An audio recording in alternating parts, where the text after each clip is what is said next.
ভাইয়া, আপনি বিজয় 1971 এবং 2024 কিভাবে মূল্যায়ন করবেন? 1971 এবং 2024 দুটি বাংলাদেশের জন্য অনেক বড় দুটি ঘটনা এবং আমাদের জন্য অনেক অর্জনের জায়গা। বরং আমি মনে করি 71 এবং 24 একটার পরিপূরক। আমরা যদি ঐতিহাসিকভাবে একটু ব্যাখ্যা করি দেখবা 1971 তার আগে কিন্তু এই ভূখণ্ডের অনেক ইতিহাস রয়েছে।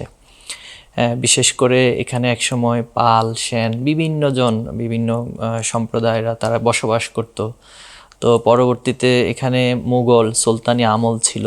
তুমি নিঃসন্দেহে জানো যে 1757 সালে পলাশীর প্রান্তরে বাংলাদেশের বা এই ভূখণ্ডের এই উপমহাদেশের সূর্য অস্তমিত হয়েছিল এবং ব্রিটিশরা আমাদের এখানে কিছু মির্জাফরদের মধ্য দিয়ে তারা ক্ষমতা দখল করে এবং আমাদের এই টোটাল উপমহাদেশকে একটা কলোনি স্থাপন করেছিল।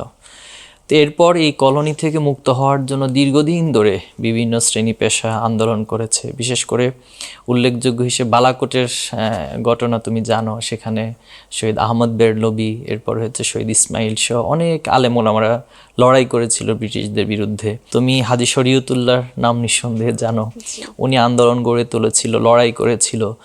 শহীদ তিতুমীর সম্পর্কেও জানো, তিনি বাঁশের কেল্লা তৈরি করেছিল, ইংরেজদের বিরুদ্ধে সংগ্রাম করেছিল। ক্ষুদিরামকে ফাঁসি দেওয়া হয়েছিল শুধুমাত্র বিদ্রোহের কারণে। এরপরে কৃষকরা আন্দোলন করেছিল, যে নীল বিদ্রোহ নামে একটি আন্দোলন তৈরি হয়েছিল। এভাবে করে এই জনপদের এই উপমহাদেশের সকল শ্রেণী পেশায় আন্দোলন করেছিল একটাই উদ্দেশ্য, সেটা হচ্ছে আমরা আমাদের স্বাধীনতাকে পুনরুদ্ধার করা।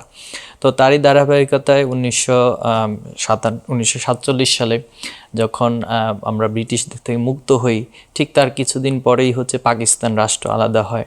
তো এখানেও আমরা দেখেছি যে যেভাবে করে আমাদের বৈষম্য দূর করার কথা ছিল, সাম্য প্রতিষ্ঠা করার কথা ছিল, কিছুটা ঘাটতি ছিল। পাকিস্তানি যারা শাসক ছিল তাদের অদূরদর্শিতা।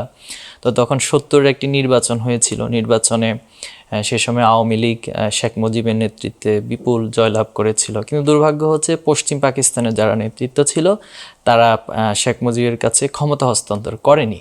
তো এই ক্ষমতা হস্তান্তরের দ্বন্দ্বে একটা পর্যায়ে এসে 25শে মার্চ, যেটা 1971 সালে তুমি জানো, যে পাকিস্তানি যারা বাহিনী ছিল তারা আমাদের এই ভূখণ্ডে হামলা করেছিল। তো এর প্রেক্ষিতেই হচ্ছে সকলে ঐক্যবদ্ধ হয়েছিল যে আমরা আমাদের স্বাধীনতা অর্জন করতে চাই। এবং সেখানেও তুমি দেখবা সকল শ্রেণী পেশা, কৃষক থেকে শুরু করে ছাত্র, যুবক, শিক্ষক, যত পেশা আছে সবাই ঐক্যবদ্ধভাবে 9 মাসের রক্তক্ষয়ী যুদ্ধের পর 71 সালে 16ই ডিসেম্বর আমরা স্বাধীনতা অর্জন করেছি পূর্ণাঙ্গভাবে।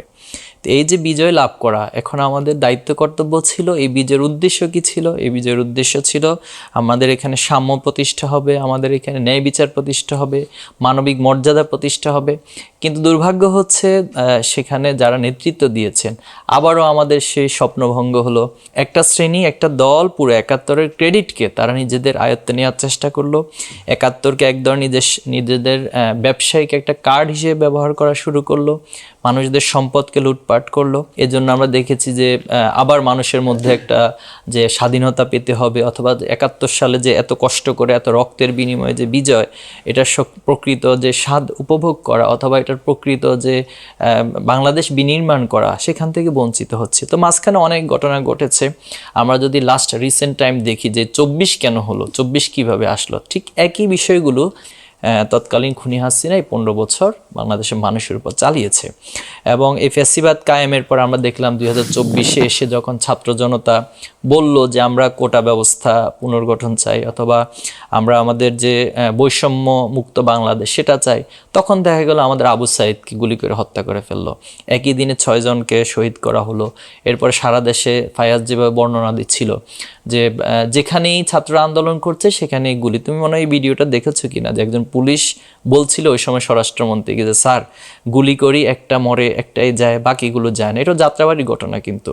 এরপর আমরা দেখেছি যে কার্নিশে একজন গিয়ে আশ্রয় নিয়েছে, সেখানে গিয়েও কিন্তু আমাদের ছাত্র ভাইদেরকে গুলি করে হত্যা করেছে। তারপর সাভারে আমরা দেখেছি একজনকে মেরে ফেলার পর তার লাশটা গাড়ি থেকে ধাক্কা দিয়ে ফেলে দেওয়া হচ্ছে। এরপর অনেকগুলো লাশ একসাথে করে জ্বালিয়ে দেওয়া হচ্ছে। এবং এই যে একটা বিভীষিকাময় পরিস্থিতি, তখন আমাদের সবচেয়ে বড় বিষয় ছিল আমরা আল্লাহর কাছে বারবার সাহায্য চাইতাম এবং আল্লাহর কাছে আমরা দোয়া করতাম, আল্লাহ এই পরিস্থিতি যদি এভাবে কন্টিনিউ করে তাহলে ভবিষ্যতে তো তোমার পক্ষে, তোমার দিনের পক্ষে অথবা ন্যায়ের পক্ষে কথা বলার মতো আর মানুষ থাকবে না।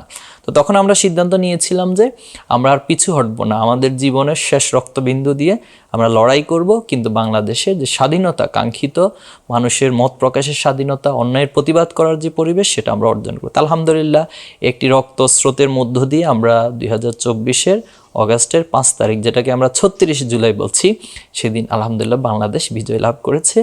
এবং খুনি হাসিনা, যাকে ফ্যাসিস্ট বলা হয়, খুনি বলা হয়, এতগুলো মানুষ হত্যা করেছে, একেবারে শিশু থেকে শুরু করে বৃদ্ধ পর্যন্ত সবাইকে হত্যা করেছে, তিনি হলো হেলিকপ্টারে করে অবশেষে তার পতনের মধ্য দিয়ে পালিয়ে গিয়েছে। এখন আসো যে 24-এর পর আমরা যে বাংলাদেশ দেখতে চাই, আমরা চাই যে সে কাঙ্ক্ষিত বাংলাদেশ গড়ে উঠুক। সে বাংলাদেশটা কোনো ব্যক্তির হবে না, কোনো দলের হবে না, কোনো মতের হবে না, কোনো গোষ্ঠীর হবে না, কোনো ধর্মের হবে না। এখানে সবাই নাগরিক হিসেবে সমান অধিকার পাবে। যার যে যোগ্যতা আছে তিনি সেই যোগ্যতার আলোকে রাষ্ট্রকে নেতৃত্ব দিবেন এবং তিনি বাংলাদেশকে বিশ্বের বুকে সম্মানের সাথে মাথা উঁচু করে দাঁড়াবেন। এই জন্য আমি আবারও বলছি, আমরা 71 এবং 24-কে আলাদা করতে চাই না, তবে 71-এ আমাদের যে প্রাপ্তির অপূর্ণাঙ্গতা ছিল সেটা 24-এর মধ্যে দিয়ে আমরা মনে করি পূর্ণাঙ্গতা পাবে ইনশাআল্লাহ। ইনশাআল্লাহ।